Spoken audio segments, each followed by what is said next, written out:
Bonsoir à tous, mes bien-aimés dans le Seigneur. Continuons à étudier ce que l'apôtre Paul nous enseigne dans sa parole sur la manière de ne plus marcher selon la chair, mais de marcher selon l'esprit, parce que c'est comme cela que nous allons pouvoir glorifier Dieu vraiment dans nos vies et dans ce monde. Que Christ en nous, l'espérant de la gloire, puisse être pleinement manifesté au travers de nous. Qu'il n'y ait pas d'obstacle à la manifestation du Seigneur Jésus dans nos vies et dans l'Église. Hier, j'ai commencé à parler de ce sujet en insistant sur l'importance de bien comprendre la différence entre l'âme et l'esprit. Puisque nous sommes composés d'un esprit, d'une âme et d'un corps. Je vous ai dit que le corps, c'est facile à comprendre ce qu'il est, mais l'âme et l'esprit, ce n'est pas toujours le cas. Et je rappelle la définition que j'ai donnée de l'âme. L'âme, c'est notre être intérieur conscient, ordinaire, normal. On est conscient que nous avons un être intérieur qui pense, qui réfléchit, qui éprouve des sentiments, des passions, une volonté, mais on n'est pas toujours conscient de ce que c'est que l'esprit. Et je vous ai expliqué hier que notre esprit, c'était, d'après ce que Paul nous explique, un homme ou une femme intérieure complet. Un homme spirituel, fait d'une substance spirituelle et non pas matérielle. Et cet esprit est créé par Dieu pour nous mettre en contact avec le monde spirituel. Et un chrétien est en contact avec le monde spirituel de Dieu par son esprit, qui est le lieu très saint où réside le Saint-Esprit quand nous naissons de nouveau en Christ. J'ai expliqué aussi que lors de la nouvelle naissance,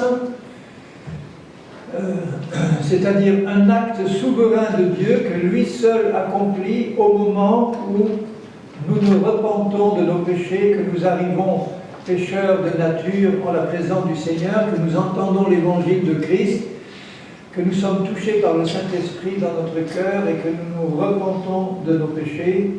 À ce moment-là, le Saint-Esprit, le Seigneur efface tous nos péchés par le sang précieux de Jésus et il accomplit une œuvre créatrice que lui seul peut faire. Il prend ce que Paul appelle notre vieil homme, c'est-à-dire notre esprit avant sa nouvelle naissance, qui était coupé de Dieu, qui était dans les ténèbres, qui était sous la domination du péché et de Satan.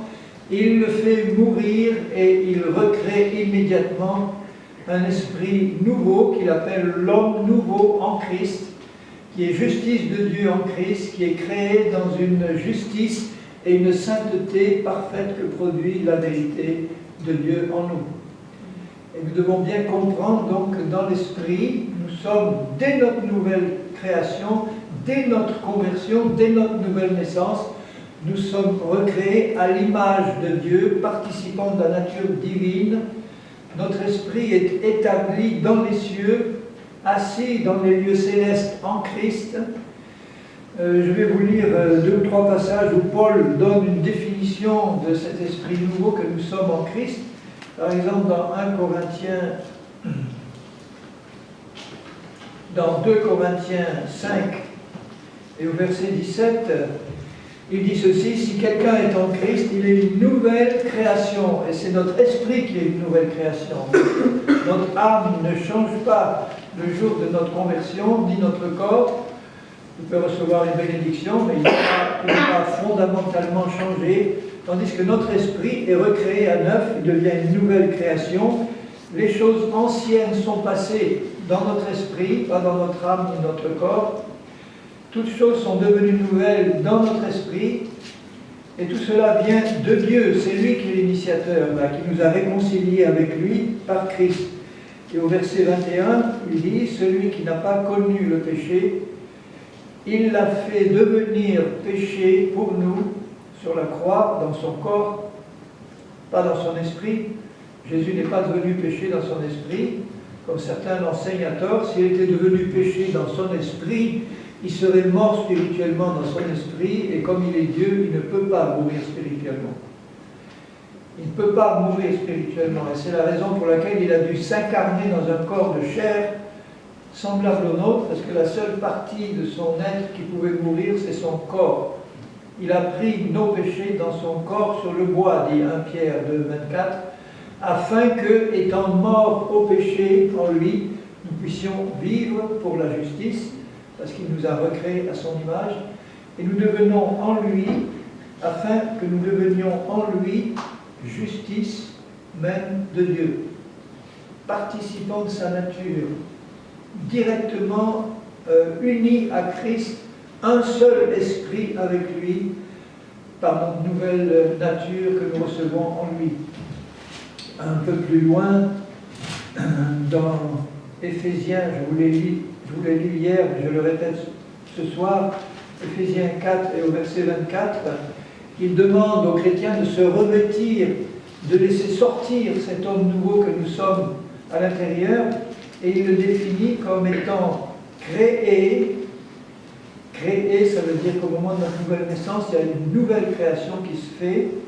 Selon Dieu, ça veut dire à l'image de Dieu, qui est Christ lui-même, créé dans une justice et une sainteté que produit la vérité. Et cette justice, elle est parfaite, et cette sainteté, elle est parfaite. Et c'est pour ça que Paul, quand il s'adresse aux Corinthiens, qui étaient pourtant si charnels, quand il s'adresse aux Philippiens, quand il s'adresse aux différentes églises, il dit « Vous les saints qui êtes à Corinthe, vous les saints qui êtes à Mont-de-l'Ange, vous les saints qui êtes partout, nous sommes saints par notre nouvelle création en esprit. » Bon, ceci dit, nous ne sommes pas toujours saints dans notre vie pratique, mais par la création de Dieu, nous sommes saints déjà à l'intérieur dans notre esprit. Dans l'Épître aux Colossiens, quelques pages plus loin, au chapitre 3 et au verset 9, il exhorte les Colossiens à ne pas mentir les uns aux autres, vous étant dépouillés du vieil homme et de ses œuvres, qui sont les œuvres de la chair, et ayant revêtu, l'ayant laissé paraître à l'extérieur, l'homme nouveau. Et là, il donne aussi une définition de cet homme nouveau qui se renouvelle. Il a le pouvoir de se renouveler en permanence dans la connaissance de Christ, qui est son créateur, selon l'image de celui qui l'a créé. Notre homme intérieur se renouvelle en permanence à l'image de Christ. Dieu ne se renouvelle pas parce qu'il est, et il ne bouge pas, et nous sommes unis à lui, et en étant unis à lui, notre homme intérieur, notre être intérieur, se renouvelle en permanence à l'image de Jésus. Il ne vieillit pas, il ne s'affaiblit pas, il reste toujours à l'image de Christ et se renouvelle en permanence à son image. C'est beau de savoir que nous sommes à l'intérieur, une nouvelle création que par la grâce de Dieu, qui par la grâce de Dieu a reçu cette qualité de vie. Il dit par ailleurs que nous sommes participants de la nature divine. Il dit dans 1 Corinthiens 6,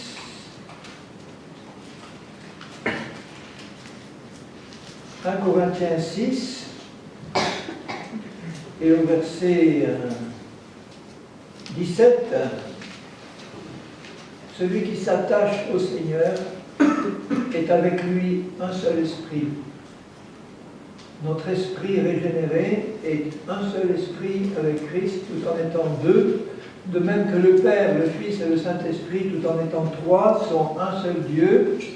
Rappelez-vous la prière que Jésus fait dans Jean 17, quand il dit à son Père, « Seigneur, qu'il soit un, comme nous sommes un, toi en moi, moi en toi, que nous tous, nous puissions être un, de la même manière que le Père et le Fils sont un. » Et nous ne pouvons être un que dans notre esprit régénéré, qui a la même qualité pour chacun de nous. Notre esprit que nous avons à l'intérieur, recréé à l'image de Christ, est parfaitement pur et saint. Et si nous tous, nous arrivons à nous placer par la foi dans cet être intérieur que nous sommes en Christ, et à réaliser la pureté, la sainteté qu'il nous a donnée dans notre nouvelle nature, Et dans la mesure où nous arrivons à marcher dans cette réalité-là, nous voyons l'unité de l'Esprit se manifester d'une manière merveilleuse dans l'Église, parce que tout ce qui est charnel à ce moment-là disparaît. Et c'est ça que Dieu veut voir manifester dans la vie de son Église. Alors maintenant, une chose que je répète souvent, parce que je vois qu'il y a une difficulté souvent à bien la comprendre, c'est que par notre naissance sur cette terre, nous avons reçu une personnalité que nous connaissons bien depuis notre enfance jusqu'au moment où nous arrivons au Seigneur. Nous avons conscience que nous avons une personnalité, et cette personnalité, elle a été formée, elle a été façonnée par notre hérédité, parce que nous avons reçu par nos parents et nos ancêtres. Il y a une hérédité qui se transmet dans cette personnalité, et ensuite par tout ce que nous avons vécu sur la terre, par les bonnes ou les mauvaises choses que nous avons vécues, et surtout les mauvaises, les traumatismes, les problèmes qu'on a vécus dans notre enfance, dans notre adolescence, dans notre passé. Tout ceci a formé dans notre âme une personnalité dont nous sommes conscients et qui forme la personne que nous sommes. On a une vision de cette personnalité qui est plus ou moins bonne, mais enfin en tout cas nous savons qui nous sommes dans cette personne avec nos qualités, nos défauts et ce que nous sommes.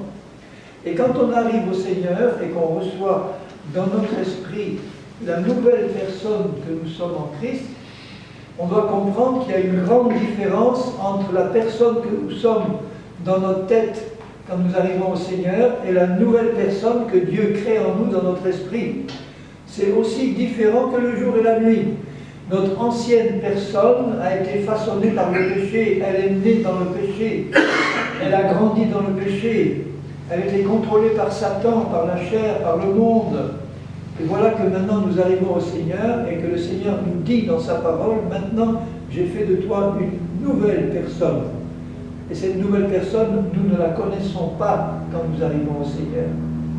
Cette nouvelle personne qui est semblable à Christ, beaucoup de chrétiens ont du mal de réaliser qu'ils sont en réalité cette nouvelle personne à l'intérieur. Leur vieil homme, c'est-à-dire leur esprit avant sa nouvelle naissance, a été remplacé par une nouvelle personne, un homme nouveau, mais le vieil homme que nous étions avant a eu le temps de façonner cette personne que nous sommes dans notre conscience en arrivant au Seigneur. L'esprit ancien a été remplacé par un nouvel esprit, mais au niveau de notre âme, tout ce que l'esprit ancien avait construit dans notre personnalité reste là. Et au niveau de notre âme, il y a des forteresses qui sont là établies dans nos pensées, dans nos raisonnements, dans l'image qu'on a de nous. Et ces forteresses doivent être rasées pour que la vraie personne que nous sommes dedans puisse commencer à se manifester. Vous comprenez bien la difficulté qu'il y a pour beaucoup de chrétiens, parce que tout ça c'est par la foi. Nous connaissons ce que nous étions avant, ce que nous sommes en arrivant au Seigneur, mais on ne connaît pas ce que Jésus a fait de neuf dans nos vies. Et on ne peut le découvrir qu'en étudiant la parole de Dieu et en croyant ce qui est écrit là. En croyant que nous sommes vraiment une nouvelle création à l'intérieur, semblable à Jésus, que cette nouvelle création, elle existe déjà sur le plan spirituel, et qu'elle a besoin de se manifester pleinement. Et pour se manifester pleinement, il nous faut deux choses essentielles. Et pour bien comprendre ce qu'il nous faut, je vais revenir à cette parole que Jésus dit dans les évangiles. Si vous lisez dans Matthieu au chapitre 9, ce que Jésus dit à ses disciples, qui n'ont pas compris sur le moment ce que ça voulait dire, dans Matthieu 9, le Seigneur...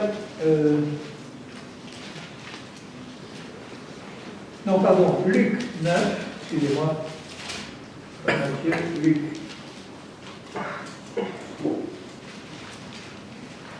Dans Luc 9, les foules qui suivaient Jésus étaient forcément attirées par la puissance de son ministère, les guérisons, il multipliait les pains, les poissons, enfin, il nourrissait les foules. il guérissait tous les malades, et beaucoup de gens le suivaient, à cause des miracles qu'il accomplissait. Mais à un certain moment, quand il commence à leur dire des choses un peu fortes, comme quand il leur dit « il faut que vous mangiez ma chair et que vous buviez mon sang », là, ses disciples commencent à reculer parce qu'ils disent « non, là, c'est trop ce qu'ils nous demandent », ils ne comprenaient pas la signification spirituelle. Et dans Luc 9, et au verset 23, il dit à tous ceux qui le suivaient, si quelqu'un veut venir après moi, si quelqu'un veut me suivre, être mon disciple, pas seulement quelqu'un qui me suit pour avoir des miracles et des guérisons, mais quelqu'un qui me suit pour être mon disciple. Si quelqu'un veut vraiment me suivre, qu'il renonce à lui-même, qu'il se charge chaque jour de sa croix et qu'il me suive. Car celui qui voudra sauver sa vie la perdra, et celui qui la perdra à cause de moi la sauvera. Alors mettez-vous à la place des Juifs ici qui devaient se gratter la tête en disant mais qu'est-ce qu'il veut vraiment dire par là? Celui qui veut sauver sa vie la perdra, celui qui la perdra à cause de moi la retrouvera. Celui qui veut me suivre, si quelqu'un veut venir après moi, qu'il renonce à lui-même. Qu'il renonce à lui-même. Mais il en parle, comme il dirait par ailleurs, qu'il renonce au péché. Comme Paul et les apôtres disent, renoncez à la chair, renoncez au péché, renoncez à votre vieille manière de vivre passée. Et il dit la même chose pour nous-mêmes, il dit, renonce à toi-même. Il veut faire comprendre que cette personne-là qui arrive à Jésus, elle est complètement pourrie par le péché, même si elle est bien éduquée, même si elle a une belle apparence, à l'intérieur, cette personne elle est née dans le péché, elle a été façonnée dans le péché, elle a besoin d'être entièrement sauvée, régénérée. On ne peut pas mettre un bout de tissu neuf sur un vieil habit. Il faut que tout soit mis dans la mort et recréé à neuf. Ça commence par l'esprit et ça continue par le reste de l'âme et du corps. Mais il dit bien, renonce à toi-même parce que ce toi-même, il n'est plus bon à rien. Tu étais tellement attaché à toi-même. Et c'est vrai que humainement, la personne que nous aimons le plus dans ce monde, au départ, avant de connaître le Seigneur, c'est sans doute nous-mêmes. Hein, vous êtes d'accord avec ça? Aime ton prochain comme tu t'aimes toi-même. Donc, nous nous aimons beaucoup, et il nous demande maintenant que tu renonces à cette personne que tu es là, et tu te charges chaque jour de ta croix. La croix, il ne savait pas vraiment ce que ça... Bon, il savait que la croix, les Romains, l'occupant romain utilisait la croix pour crucifier les opposants. Ils avaient eu du mal à penser que Jésus allait pouvoir être mis à mort et ressuscité, ils ne croyaient pas. Et là, il dit, charge-toi de ta croix. Et beaucoup de chrétiens ont une mauvaise image, une idée fausse de ce que ça peut représenter leur croix. Ma croix, c'est pas mon épouse difficile, ou mon mari pénible, ou mon voisin, ou mes frères et sœurs qui m'en font voir. C'est pas ça ma croix, c'est pas les fardeaux que j'ai à supporter dans cette vie. La croix est un instrument de mise à mort. Quand il dit charge-toi de ta croix, ça veut dire accepte que ce moi auquel tu es tellement attaché, cette personne-là à laquelle je te demande de renoncer, pour vraiment y renoncer, il faut que tu acceptes de mourir. Ah, mais comment mourir? Tu veux dire, Seigneur, qu'il faut que, comme Nicodème qui disait, tu dois naître de nouveau, lui dit Jésus. Mais comment faire pour naître de nouveau? Est-ce que je dois revenir dans le sein de ma mère et ressortir? Comment, Seigneur? Si je veux vraiment renoncer à la personne que j'étais jusqu'ici en arrivant au Seigneur, la meilleure façon d'y renoncer complètement, c'est qu'elle meure. Alors là, oui. Imaginez une réunion d'évangélisation, en fait c'est ça qu'on devrait faire dans les réunions d'évangélisation. On annonce le péché, on dit que nous sommes tous pécheurs de naissance, que Christ est mort pour nos péchés, et qu'il a besoin de faire en nous une nouvelle création, parce que l'ancienne est complètement pourrie, Et donc on appelle les futurs convertis à la mort. On leur dit approchez-vous, approchez-vous, on vous appelle à mourir. Comment mourir? Vous voulez dire quoi? On vous appelle à mourir. Approchez-vous, mettez-vous devant, et nous allons prier pour vous, et Dieu va vous tuer. Mais on vous promet qu'immédiatement après, il vous ressuscite. Je ne sais pas s'il y aurait beaucoup de candidats qui viendraient là. Ils ne seraient pas sûrs que ça marche. Imaginez, je pose ma main sur toi, tu meurs. Et ensuite on prie Dieu qui te ressuscite. Et il va le faire. Mais c'est exactement ce qui se passe quand il y a une nouvelle naissance. Quand on appelle quelqu'un pour qu'il se repente là et devant, y compris pour que Dieu rentre dans leur cœur et leur vie, en fait ce qui se passe au niveau de leur esprit, même s'ils ne le savent pas là, c'est que leur esprit passe à ce moment-là, quand il y a une vraie repentance et qu'ils se tournent vers Jésus pour le recevoir, Dieu fait mourir leur esprit et il le recrée immédiatement en nouveauté de vie à son image. Seulement ça se passe dans l'invisible, ça se passe dans l'esprit, ça ne se passe pas dans l'âme et dans le corps là. Mais il faudrait expliquer à ceux qui viennent que c'est exactement ça qui se passe dans leur esprit. Ils sont en train de passer par une mort et par une résurrection de leur vieil homme qui devient un homme nouveau à l'intérieur. Et quand l'apôtre Paul, qui a reçu cette révélation, dit dans l'épître aux Romains, en Romains 6, il parle à ses chers Romains et il leur dit, parce que le problème était le même pour les Romains, les Corinthiens, les Éphésiens, c'était des hommes comme vous et moi, ils avaient les mêmes problèmes que nous, ils avaient les mêmes difficultés dans leur vie passée, ils arrivaient au Seigneur, ils avaient besoin de passer par une nouvelle naissance et ils avaient besoin d'apprendre à marcher par l'Esprit. Et Paul leur dit au chapitre 6 de Romains, il leur dit, que dirons-nous donc? Demeurerions-nous dans le péché afin que la grâce abonde? Il venait de leur dire, là où le péché a abondé, la grâce a surabondé. Alors ce n'est pas une manière de dire, bon, puisque la grâce surabonde, alors restons dans le péché, comme ça on est sous la grâce. Non, c'est pas ça. Nous, il leur dit, nous qui sommes morts au péché, comment vivrions-nous encore dans le péché? Il leur dit, vous devez savoir que quand vous êtes venus à Christ et qu'il a fait de vous, dans l'esprit, une nouvelle personne, vous devez savoir que vous êtes morts en Christ à ce moment-là. Quand Christ est mort, nous sommes tous morts avec lui. Donc voyez ce qui s'est passé à la croix il y a 2000 ans. Christ ne s'est pas contenté, entre guillemets, de prendre dans son corps nos péchés, nos iniquités, et la conséquence de tous ces péchés depuis Adam et Ève, c'est-à-dire nos maladies, nos infirmités, la malédiction, la condamnation, tout ça, il l'a pris dans son corps pour nous en délivrer. Mais pas seulement ça, il nous a pris, nous pécheurs, avec lui, dans son corps. Le corps de Jésus est vraiment une merveille.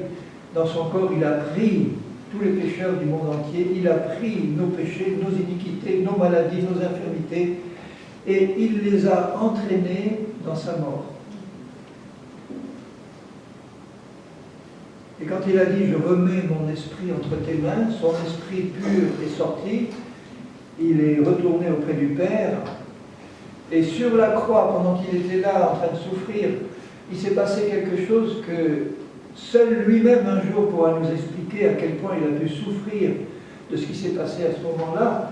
Lui qui avait reçu dans le sein de Marie un corps pur, qui avait été façonné par le Saint-Esprit, dans lequel il n'y avait pas l'héritage de péché d'Adam. Et dans ce corps pur qu'il a reçu, et dans lequel il a vécu toute sa vie en pureté et en sainteté, voilà que sur le bois de la croix, au moment de ces 3 heures sombres-là, tout à coup, par sa décision, lui, de le faire entrer en lui, il ouvre son corps au péché du monde, et voilà le péché du monde qui entre dans son corps. Il a pris dans son corps nos péchés, nos iniquités, avec leurs conséquences.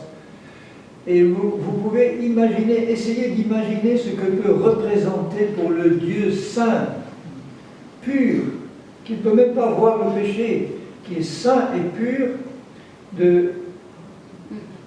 de recevoir dans son corps qui avait été là jusque-là pur, le péché du monde qui n'a pas contaminé son âme et son esprit, mais jamais Dieu n'avait été aussi près du péché que dans le même corps, il y ait son esprit là qui est dans son corps, encore vivant, et en même temps dans son corps le péché du monde qui rentre et qu'il est en train d'entraîner dans sa mort. Pour les Juifs, la mort était une impureté. Ils ne pouvaient même pas toucher un mort sans être impur. Et voilà que le Dieu créateur, le Dieu de l'univers, accepte par amour pour nous, de prendre dans son corps l'impureté qui était la nôtre, le péché qui était la mort même, et qu'il entraîne tout cela dans sa mort pour nous en délivrer. Quel amour, quelle grâce, quel sacrifice ça a été pour lui. C'est ça que ça représentait à Gethsémane. Il savait que ce moment affreux allait venir pour lui, et qu'il allait entraîner dans son corps saint le péché du monde. Et quand il est mort, qu'est-ce qui s'est passé? Et tout le péché du monde qui était dans son corps, il ne l'a pas amené auprès de son Père avec lui. Ce péché du monde-là, ces impuretés sont retournées à Satan, à sa mort. Son corps physique est allé dans la tombe en attendant la résurrection. Son esprit est allé auprès du Père, enfin il est allé faire ce qu'il avait à faire pendant ces 3 jours. Et le péché du monde qu'il avait pris dans son corps est retourné à Satan. On en a été légalement délivrés. Et ce qu'il a pris, nous, les pécheurs, qu'il a pris dans son corps, au moment où il est mort, qu'est-ce qu'ils sont devenus tous ces pécheurs-là qu'il avait pris en lui? Ils sont morts. Terminés. Nous avons dû attendre les 3 jours pour pouvoir ressusciter, et quand il est ressuscité, il nous a recréés vivants avec lui, et il nous a ressuscités avec lui. C'est ce que Paul dit ici. Alors regardez, je lis maintenant avec ce que j'ai expliqué, quand il dit ignorez-vous, parce que beaucoup de chrétiens l'ignorent, nous ne devons plus l'ignorer, nous. Ignorez-vous que nous tous qui avons été baptisés, ça veut dire plongés, il ne parle pas du baptême d'eau là, nous tous qui, baptiso c'est plongé, nous tous qui avons été plongés en Jésus-Christ, dans la croix on a été plongés en lui et il nous a entraînés dans sa mort.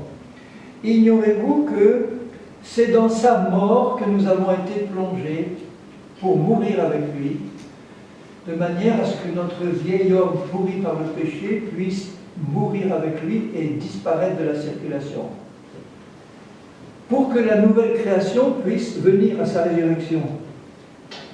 Nous avons donc été ensevelis avec lui par le baptême dans sa mort,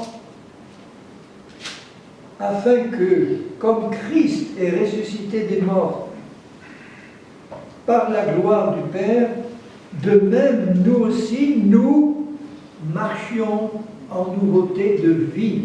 Il emploie le mot marcher. Marcher par l'esprit, c'est marcher dans une vie de ressuscité, de résurrection. Et on ne peut pas marcher dans une vie de résurrection si nous ne savons pas qu'à l'intérieur, dans notre nouvelle nature, nous sommes déjà morts et ressuscités en Christ.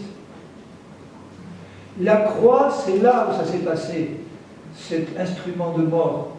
Et se charger de sa croix, c'est accepter de renoncer par la foi à tout ce que j'étais avant comme personne venue dans ce monde en tant que pécheur, pour réaliser que Dieu a recréé en Christ, et qui m'a donné à ma nouvelle naissance, une nouvelle personne entièrement neuve, à son image, qui ne peut pas se manifester si je ne renonce pas à ce que j'étais avant, complètement. Je dois oublier qui j'étais avant, pas oublier de manière absolue, au sens de celui qui perd la mémoire, mais de dire, bon, la personne que j'étais avant de me convertir, et même après, ou que je peux encore rester maintenant, cette personne que j'avais toujours dans ma tête et dans ma conscience, avec ses imperfections, avec ses défauts, ses qualités, on voudrait bien garder les qualités qu'on avait avant dans la nouvelle personne, mais ça ne marche pas ça avec Dieu. Tout doit disparaître. Avant ma conversion, j'étais un homme très patient. Et je m'imaginais que dans ma nouvelle nature, Dieu pouvait conserver la patience que j'avais avant, dans mon ancienne nature, comme si je lui disais, tu vois là Seigneur, ça, cette partie-là, c'est bon, on peut la garder. Le reste, dans ma conception, comme j'étais très imbu de moi-même, il n'y avait pas grand-chose de mauvais finalement à enlever. Mais les bonnes choses, on pouvait les garder. Donc la grande patience que j'avais, tu vois Seigneur, bon, ben, c'est bon maintenant, je la garde, continue d'améliorer le reste, on garde ce qui est bon.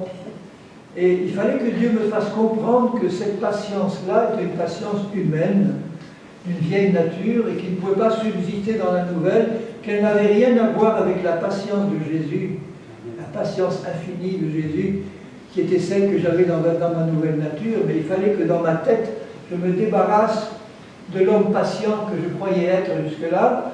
Et comme je n'arrivais pas à le comprendre dans la parole de Dieu, vous savez comment Dieu a agi, il a mis à côté de moi, tout près, certains frères insupportables, certains chrétiens insupportables, de manière à ce que ma belle patience que je croyais avoir explose. Ça, c'est la méthode de Dieu. Quand j'ai compris ça, j'ai dit, ben, Seigneur, vraiment, maintenant, il faut que, par la foi, je m'installe, je crois que j'ai reçu ta nature à toi, une nature semblable à la tienne, et que tu m'as fait le cadeau d'avoir un caractère, une nature dans cette nouvelle nature qui est exactement comme la tienne. Quel cadeau il nous fait là, c'est merveilleux. Et là, il continue, je suis donc à Romains 6, en effet au verset 5, si nous sommes devenus une même plante avec lui par la conformité à sa mort, ça veut dire en français encore plus simple, puisqu'on est vraiment mort avec lui, il faut avoir compris qu'on est vraiment mort avec lui. Alors à ce moment-là, nous le serons aussi par la conformité à sa résurrection. On ne peut pas avoir le beurre et l'argent du beurre. On ne peut pas dire je veux la vie de résurrection, mais je veux garder ma vieille vie aussi. La croix divise l'univers entier en deux. Et la croix, elle passe au milieu de moi. À gauche de la croix, vous avez le royaume de Satan. Et dans ce royaume, vous avez Satan, les démons, la chair, les esprits de ceux qui ne sont pas encore nés de nouveau. Tout ça, c'est à la gauche de la croix. Au milieu, vous avez la croix qui est le passage obligé entre tout ce qui vient du royaume de Satan pour entrer dans le royaume de Dieu doit passer par la croix. C'est la porte obligée. Doit passer par la mort et la résurrection. Satan, les démons et la chair ne peuvent pas franchir la croix parce qu'ils ne peuvent pas, eux, passer par la mort et la résurrection. Ils sont là, bloqués devant la croix. Les seuls qui peuvent passer, ce sont les hommes qui ne sont pas encore nés de nouveau, qui là sont attirés par l'évangile et arrivés devant la croix. En passant par la croix, ils passent par la mort et la résurrection. Et ils ressortent de l'autre côté dans leur esprit régénéré en tant que nouvelle créature parfaite et sainte comme Jésus. Mais quel dommage que nous ne le sachions pas le premier jour de notre conversion. Quel dommage que les chrétiens se rendent compte de ça, beaucoup, le jour de leur mort. C'est quand ils sortent de leur corps en esprit et qu'ils s'y retrouvent dedans, qu'ils réalisent en disant « mais j'étais si beau que ça, j'étais si parfait que ça. Si je l'avais su le jour de ma nouvelle naissance, ça aurait changé toute ma vie terrestre. » Alors n'attendons pas la mort physique pour réaliser à quel point, à l'intérieur, Christ a fait une création magnifique en faisant de nous une nouvelle créature à son image. Et la meilleure façon de renoncer à ce que j'étais avant, c'est d'abord de m'expliquer ce que je suis maintenant en Christ. Parce que si je ne vous l'expliquais pas et que si je vous disais simplement renoncez à vous-même, renoncez à ce que vous étiez jusqu'ici, vous allez me dire oui c'est bien beau mais je suis quand même attaché à moi, je ne vois pas trop comment. Tandis que si on nous explique ce que Paul a reçu comme révélation en disant mais réalise que que Christ a fait le travail pour toi. Parce que si nous avait simplement dit « je renonce à toi-même », jamais moi j'aurais eu la force de renoncer entièrement à moi-même. J'étais trop attaché à ce que j'étais. Donc il me dit « réalise que moi je t'ai facilité le travail, moi je t'ai pris moi-même en moi et je t'ai fait mourir déjà à l'intérieur. Je t'ai fait ressusciter et je vais t'expliquer la beauté de la création que j'ai fait à toi, pour toi dans ta nouvelle nature. Et quand tu réalises la beauté de ce que tu es en tant que nouvelle personne en Christ, tu n'as aucun problème pour renoncer à ce que tu étais avant, parce qu'entre les deux, il n'y a pas photo. Hein. Entre ce que Christ a fait en tant que nouvelle création et ce que nous étions, en fait, on était une créature de Satan, contrôlée par le péché. Et là, je réalise brutalement que Christ a fait en moi déjà à l'intérieur une œuvre de création. Et je vous disais qu'on a besoin, pour commencer à marcher dans cette réalité nouvelle, on a besoin de faire deux choses toutes simples. Toutes simples, enfin, il faut quand même l'accepter. La première, c'est que j'ai besoin de repentance pour renoncer à ce que j'étais avant. Je n'ai pas seulement besoin de repentance par rapport aux péchés que je commets, je dois me repentir des péchés que je commets, mais je dois me repentir de la personne que j'étais avant. Parce que je ne peux pas renoncer à cette personne si devant Dieu je ne me repens pas en disant « Oui Seigneur, j'étais vraiment ce pécheur pourri et je réalise que tout ce que j'étais avant était contrôlé par le péché, même si je m'aimais beaucoup, même s'il y avait des qualités là, en fait tout ça résulte du péché. Et tu me demandes de renoncer à moi-même exactement comme il faut renoncer au péché. Et pour ça, j'ai besoin de repentance. Et la deuxième chose dont j'ai besoin, c'est la foi. Parce que la foi suit la repentance. De même que le pécheur, pour se convertir, a besoin de se repentir de ses péchés et d'accepter Jésus par la foi, le chrétien qui veut marcher par l'Esprit a besoin de renoncer à lui-même et à se repentir pour pouvoir bien renoncer à lui-même, de réaliser que ce moi qu'il était jusque-là est entièrement sous la domination du péché, et il a besoin de foi pour croire ce que Jésus dit qu'il est maintenant dans l'esprit et qu'il ne voit pas encore de ses yeux. Parce que la foi, rappelez-vous, dans Hébreux 12, 1, c'est la ferme certitude des choses qu'on ne voit pas encore. Et quand Jésus vous dit qu'à l'intérieur, il a fait de vous une créature merveilleuse, à son image, pure, parfaite et sainte, je vous garantis, je le sais d'expérience, d'abord pour moi et puis par la réaction des chrétiens à qui je l'annonce, il n'y en a pas beaucoup qui le croient comme ça dès le départ. Quand je leur dis, est-ce que tu sais qu'à l'intérieur, tu es une personne nouvelle qui est pure, sainte et juste comme Jésus, ben, le regard c'est, ah bon? Vous avez vraiment incrédule, mais non, je ne suis pas comme ça. Mais je me connais, je ne suis pas comme ça. Mais non. Et puis d'autres qui ajoutent, mais non, je suis un pécheur pourri, sauvé par grâce, j'ai besoin toujours du sang de Jésus, oui, il me fait grâce. Mais d'accepter cette réalité qu'à l'intérieur, je suis saint, juste, parfait et pur, comme Jésus, ah ben non, ça me dépasse. Mais non. Et là, je vois tout de suite que dans la vision qu'ils ont d'eux-mêmes, ils sont encore tellement imprégnés par leur passé de péché, qu'ils ont du mal à dire, mais tout ça, c'est vraiment remplacé par une personne entièrement nouvelle, qui peut repartir à zéro. Je parlais il y a peu de temps avec une jeune femme d'une des églises où j'enseigne là dans la région.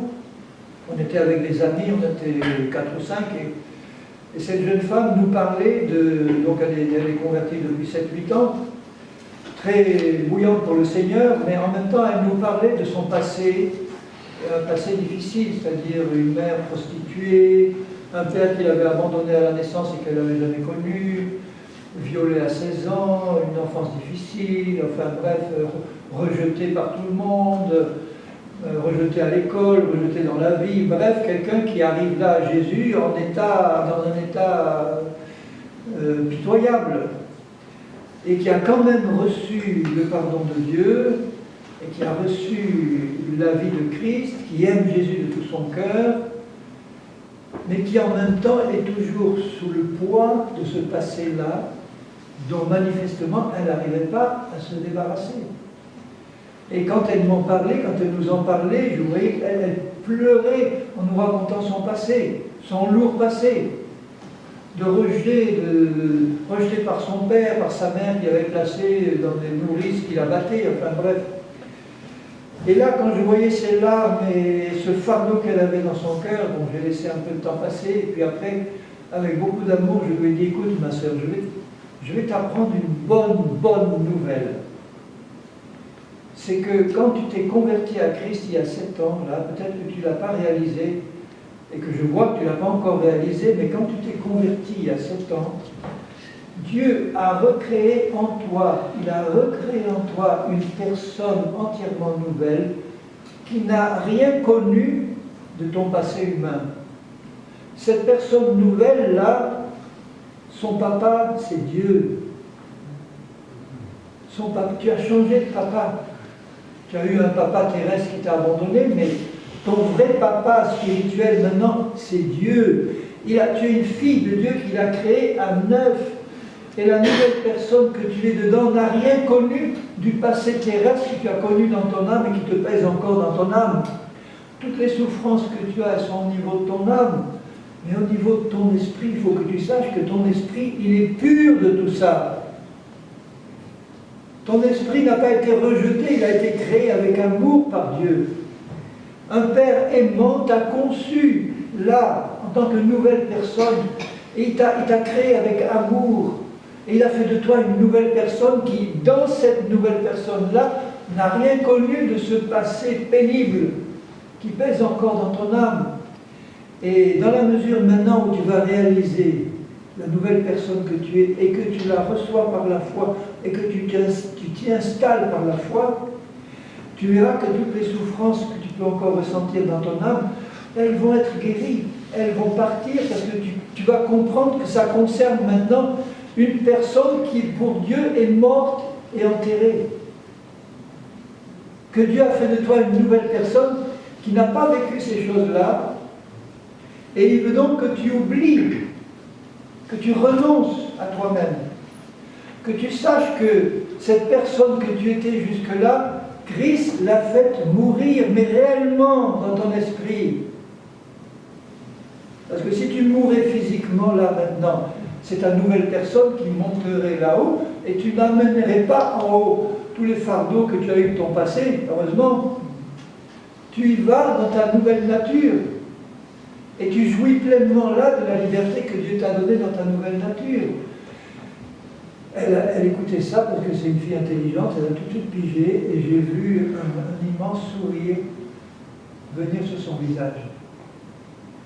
Elle a reçu une libération là. Bon, elle n'était pas encore bien installée par la foi dans sa nouvelle nature, donc elle avait encore des accès qui sortaient de la chair et qui venaient encore la troubler, mais ça a été un moment libérateur pour elle de réaliser ça. Après, il faut qu'elle le vive, c'est-à-dire pour le vivre, il faut le réaliser, le comprendre et l'accepter par la foi, sans le voir. Cette nouvelle personne qu'elle était, elle ne la voyait pas, elle ne la sentait pas, mais Dieu lui annonce là que c'est ça la réalité vraie qu'elle a dans son intérieur. Voilà. Tu es cette nouvelle personne. Et pour pouvoir y marcher, alors je reviens à Romains 6, je lis à partir du verset 5, « Si nous sommes devenus une même plante avec lui par la conformité à sa mort, si on réalise que dans notre nouvelle nature, on est vraiment mort à notre passé, à tout ce qu'on était avant, nous le serons aussi par la conformité à sa résurrection. On va pouvoir vivre une vie de résurrection parce qu'on croit ce que Jésus dit, que nous sommes réellement la personne nouvelle qui dit que nous sommes en lui. Sachant que, il faut le savoir, notre vieil homme, c'est-à-dire l'esprit ancien contrôlé par le péché que nous étions avant, notre vieil homme a été crucifié avec lui, afin que le corps du péché soit détruit. Ce n'est pas une bonne traduction. La pensée de Paul, c'est: si vous comprenez que à l'intérieur vous êtes une nouvelle personne et que celui que vous étiez avant, la vraie personne intérieure que vous étiez avant, est morte en Christ et qu'il en a créé une nouvelle, si vous le savez et que vous l'acceptez par la foi, que vous vous installiez par la foi du bon côté de la croix, de l'autre côté de la croix, dans la vie de résurrection où vous êtes déjà dans votre esprit, on doit d'abord le savoir et le réaliser par la foi, l'accepter par la foi, et en l'acceptant par la foi, cette réalité-là commence à se manifester dans notre vie pratique. Parce que c'est par la foi qu'elle se manifeste. Notre vieil homme a été crucifié avec lui, de manière que maintenant la puissance de péché qui est dans mon corps, qui s'appelle la chair, elle soit réduite à l'impuissance. Et vous pouvez commencer à comprendre comment la puissance de péché qui est dans mon corps peut être réduite à l'impuissance, parce que la puissance de péché qui habite dans mon corps, elle est toujours du mauvais côté de la croix. Elle est toujours dans le royaume de Satan. Alors que moi, dans ma vraie nature, pas dans l'ancienne, mais dans la nouvelle, dans la vraie, Dieu m'a fait passer par la croix, par la mort, par la résurrection, et maintenant nous sommes, moi, dans ma nouvelle nature, et la chair, on est dans deux domaines complètement différents et séparés. La chair est dans le royaume de Satan, l'esprit que je suis nouveau en Christ est dans le royaume de Dieu. Et entre nous deux, il y a la barrière infranchissable de la croix. Vous comprenez pourquoi la prédication de la croix, elle ne se fait plus aujourd'hui dans beaucoup d'églises, parce que comme on est dans des temps d'apostasie, dans la fin des temps difficiles, où Satan a réussi à cacher ce message, il n'a pas réussi à cacher le fait qu'à la croix, Jésus nous a pardonné de nos péchés et qu'il a expié pour nous, sinon il n'y aurait pas de nouvelle naissance. Mais cette partie du message de la croix qui consiste à bien expliquer qu'en Christ, nous sommes morts et nous sommes ressuscités, et qu'on peut maintenant marcher concrètement dans la vie de résurrection que nous avons déjà dans notre nouvelle nature, cette partie-là, c'est plus prêché nulle part ou presque. Je suis bien placé pour le savoir. J'ai été 6 mois et demi au Paraguay, par exemple, en plusieurs voyages. C'était l'unique message que je donnais là-bas. Et je me rappelle avoir été... Et on a rencontré des centaines de personnes, pas un seul chrétien qui avait entendu ce message que je vous prêche ce soir. Si, une personne, une chrétienne âgée qui l'avait écouté d'un missionnaire américain 40 ans avant. Autrement, personne n'avait entendu ça. Alors bien sûr, on parlait de nouvelle naissance, on parlait de pardon des péchés, on pratiquait la délivrance, etc. Tout ça, les guérisons, bon. Mais enseigner notre mort et notre résurrection en Christ et comment marcher dans cette vie de résurrection, personne à part une personne. Et j'ai été invité dans une église par un missionnaire chilien qui était au Paraguay, qui avait un ministère apostolique, avec guérison, résurrection, mort, conversion, etc. Quand il a su ce que je venais enseigner, il m'a dit: mais tu viens prêcher quoi? Moi, la croix, la marche croix. Mais la croix, on prêche aussi, nous. Alors je commence à lui expliquer ce que je vous explique. Il me dit: ah, ça, tiens, viens dans notre église, je te donne le temps qu'il faut, tu nous expliques bien tout ça en détail. Et je le vois encore, il était là à la deuxième rangée, un missionnaire chilien de type indien, les yeux bien noirs, les cheveux noirs. Il était là assis, il me regardait sans bouger, sans sourire. J'avais l'impression que ça passait pas bien, sérieux comme tout. Et à la fin d'une heure et demie de prédication, d'enseignement, je le vois se lever d'un bond et se précipiter vers moi, les larmes dans les yeux, et il me dit: mon frère Henri, j'ai 40 ans de vie chrétienne, 5 ans de séminaire de théologie aux États-Unis, et c'est la première fois de ma vie que j'entends ce message. Et il me dit: aujourd'hui, je suis né de nouveau. Alors Alors je lui dis, écoute, tu ne vas pas me dire que tu es né de nouveau aujourd'hui. Peut-être que c'est tellement fort que c'est comme une nouvelle naissance. Il me dit, non, je suis né de nouveau aujourd'hui. Je dis, bon, ça va. Bon. En fait, c'était un pasteur très légaliste, très dur avec lui-même, avec les autres. Ça passe ou ça casse, c'est écrit comme ça, bon voilà. Il terrorisait sa femme et ses enfants.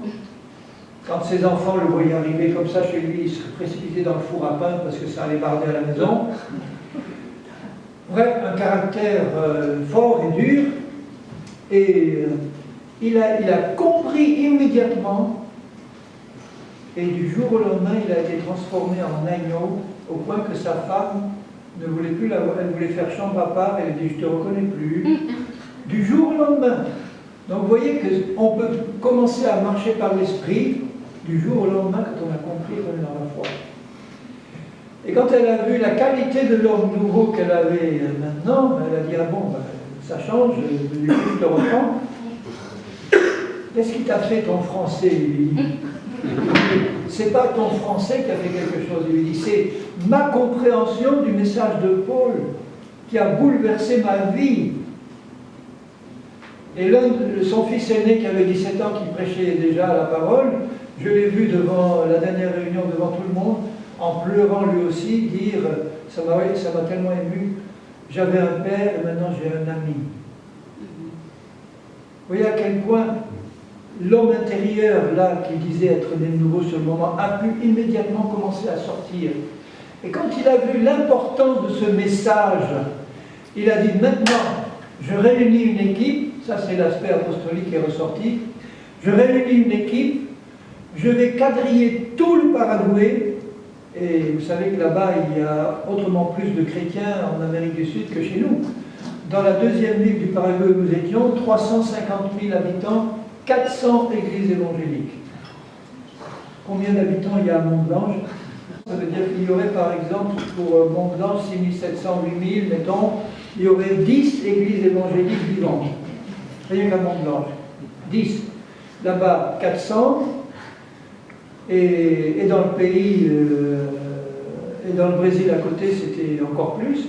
Il dit, on va quadriller tout le pays, je vais demander à chaque pasteur, donne-moi 2 heures, et je t'explique ce que c'est que la mort à soi, le renoncement à soi, la marche dans l'esprit. Il connaissait le principal président des assemblées de Dieu ou des pentecôtistes chiliens, parce qu'au Chili, il paraît que 75% de la population est chrétien évangélique. La principale dénomination pentecôtiste du Chili, 1500 églises, c'était son ami, le président, il l'appelle au téléphone, enfin par radio portable, il lui dit, voilà, j'ai compris un message vital, il faut absolument que je te l'explique. Il explique en quelques mots, le président lui dit, nos 1500 églises se sont ouvertes.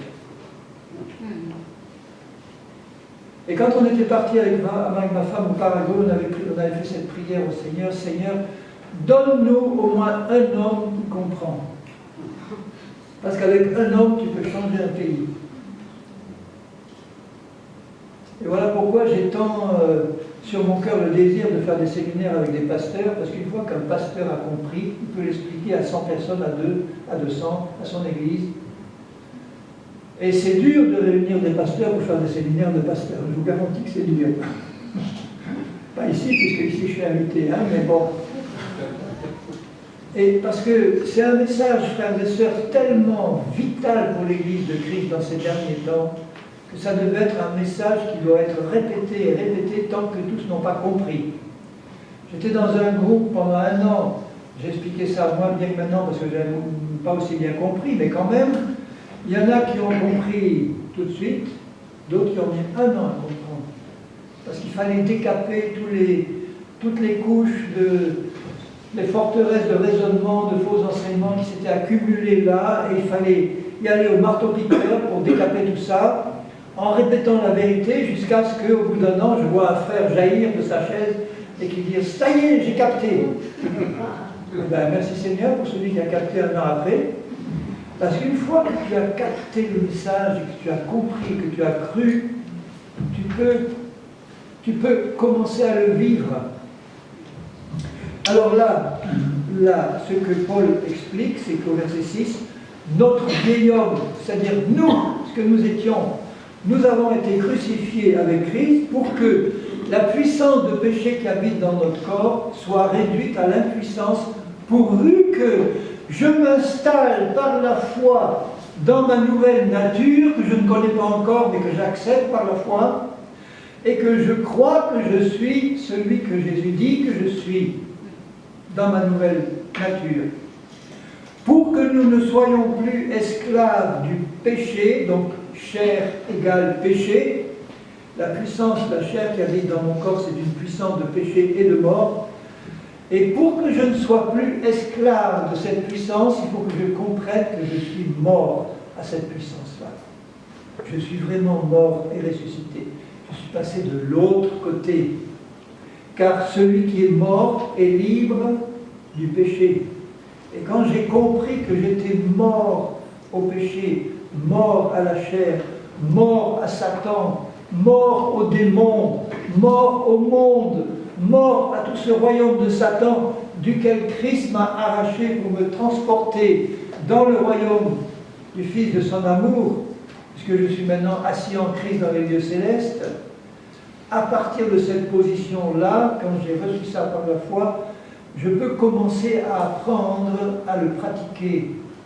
Et apprendre à le pratiquer, c'est d'abord apprendre à me glisser dans ma nouvelle peau par la foi, apprendre à accepter et à méditer ce que je suis en Christ, cette nouvelle personne. C'est très facile de méditer sur ce que je suis en Christ, j'ai qu'à méditer sur Christ, j'ai qu'à voir qui est Christ, apprendre qui est Christ, parce que comme je suis créé à son image, semblable à lui, je ne vais pas faire d'introspection sur ce que je suis, je vais centrer mes regards sur Christ, je vais apprendre à le connaître tel qu'il est, je vais méditer dans la parole tout ce qu'il est, et par ricochet, je saurai exactement ce que je suis, moi, dans mon être intérieur, semblable à lui, le même caractère que lui, le même amour que lui, la même patience que lui. Quand Paul dit à Timothée, par exemple, ce n'est pas un esprit de crainte que tu as reçu, mais un esprit de force, d'amour et de sagesse. Il parle pas du Saint-Esprit, il parle de l'esprit nouveau que tu es dedans. Nous n'avons pas un esprit nouveau, nous sommes un esprit nouveau incarné dans un corps qui n'est pas encore ressuscité. Et quand je m'installe par la foi, puisque je ne la vois pas, mais par la foi dans cette réalité-là, que je sais que dans mon esprit je suis ce que Jésus dit que je suis, je peux commencer à travailler intelligemment avec Jésus pour purifier le reste de mon être, l'âme et le corps. Mais ça passe toujours de l'intérieur à l'extérieur. Alors que si j'essaye de purifier mon âme de l'extérieur en m'imposant des disciplines, etc., ça ne va pas marcher. Mais si je commence par l'intérieur, je m'installe d'abord dans le lieu très saint de mon esprit régénéré, et là où Christ habite avec moi, par la foi, ensemble, j'apprends avec lui à purifier mon âme, à renouveler mon intelligence, à nettoyer mon âme de tout le contenu impur et sale qui était encore là au moment de ma conversion, parce que mon âme a besoin d'être entièrement purifiée. Mon esprit est déjà régénéré, ça c'est la part de Dieu.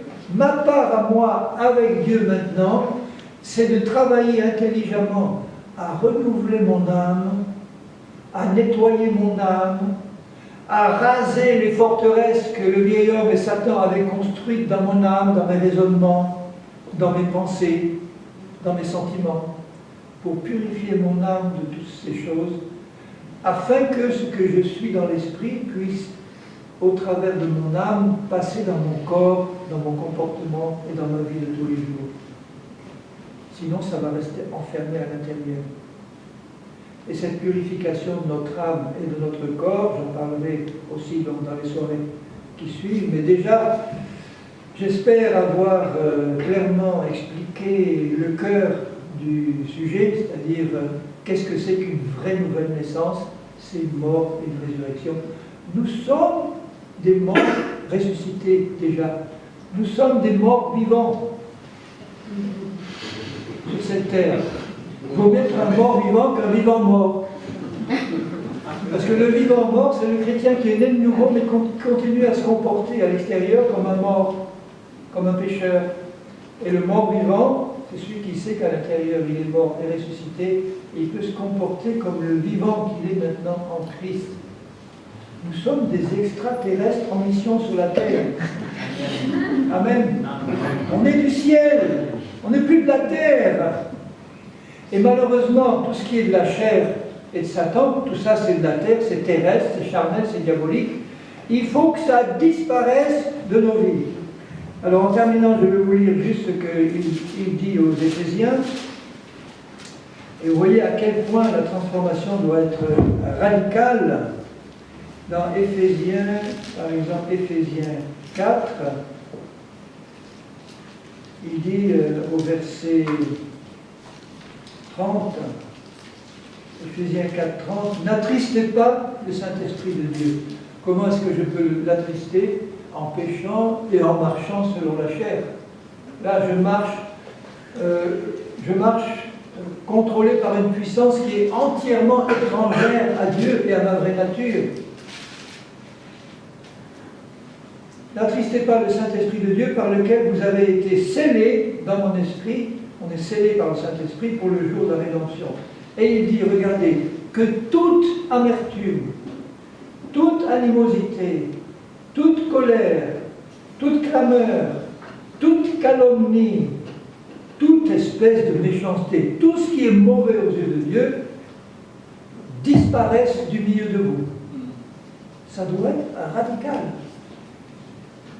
Tout ce qui est charnel doit disparaître. Mais quand nous réalisons que déjà, au niveau de notre esprit, tout ça a disparu, par la nouvelle création que nous sommes dans notre esprit, tout ça a disparu. Un chrétien qui pourrait recevoir cette révélation maintenant par la foi et s'y installer par la foi peut immédiatement faire disparaître de son comportement toutes ces choses-là. Parce qu'au moment où la chair se présente pour vous tenter à tomber dans l'amertume, la colère, l'animosité, etc., vous savez que vous, en tant que nouvelle personne, vous êtes dans une dimension dans l'esprit où rien de tout ça ne peut rentrer pour vous contrôler. Vous comprenez? Je visitais avec certains de mes petits-enfants le Marineland d'Antibes, à côté de chez nous. À Antibes, il y a un grand aquarium, Marineland, où vous avez de grands aquariums. Et à un endroit dans cet aquarium, il y a un tunnel de verre qui est entouré d'un immense aquarium où il y a des requins, il y a des créatures abominables qui se baladent autour de vous, et vous êtes dans un tunnel de verre. Et l'un de mes petits-enfants, il devait avoir 4 ou 5 ans, il voit en face de lui, de l'autre côté de la vitre blindée, heureusement, qui était là, il voit un gros requin affreux qui est à quelques centimètres là, de l'autre côté. Et il s'accroche à mon pantalon et me dit, grand-père, j'ai peur, regarde là, la bête qui est là. Et je lui explique, je lui dis, écoute, tu n'as rien à craindre, nous, enfin, espérons, nous, on est dans un tunnel qui est blindé, il peut pas, il est de l'autre côté, il est impressionnant parce qu'il est tout près. Il y a 3 cm de plastique ou de verre là, mais là où on est, il ne peut pas te toucher. Mais tu peux le voir, tu peux, et comme tu es petit et que tu ne vois pas encore bien la vérité, tu as peur. Alors Satan essaye, vous voyez, de nous empêcher de comprendre le message de la croix, parce que Dieu nous a transportés dans ce tunnel qui est son royaume, qui traverse ce monde qu'il a autour de nous. Le requin, c'est la chair, qui est là à quelques centimètres, impressionnant. Mais si vous ne savez pas où Christ vous a placé, de l'autre côté du tunnel, si Satan a réussi à vous faire croire que vous êtes déjà dans le bain avec le requin, qu'est-ce que vous allez faire? Vous allez passer votre vie à courir pour échapper à la chair, à Satan et aux démons, alors que vous n'avez pas compris qu'il vous a déjà établi dans une dimension où rien de tout ça ne peut rentrer. Et quand il l'a compris, mon petit-fils était un peu rassuré, mais encore pas trop, mais enfin bon, nous adultes, nous, on connaît la vérité, on n'était pas impressionnés par ça. Un chrétien adulte qui a compris où Christ l'a transporté, il ne se laisse plus impressionner par la chair et par Satan. Il sait que là où il est, s'il reste par la foi dans cette dimension-là, rien ne peut pénétrer pour le toucher à l'intérieur. Ça peut toucher mon âme et mon corps, oui. Et je dois apprendre comment résister à Satan et me libérer de cette influence.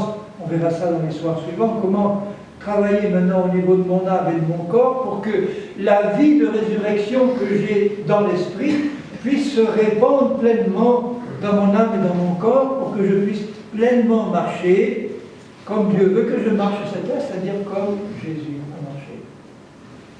Et merci Seigneur, c'est possible par la foi.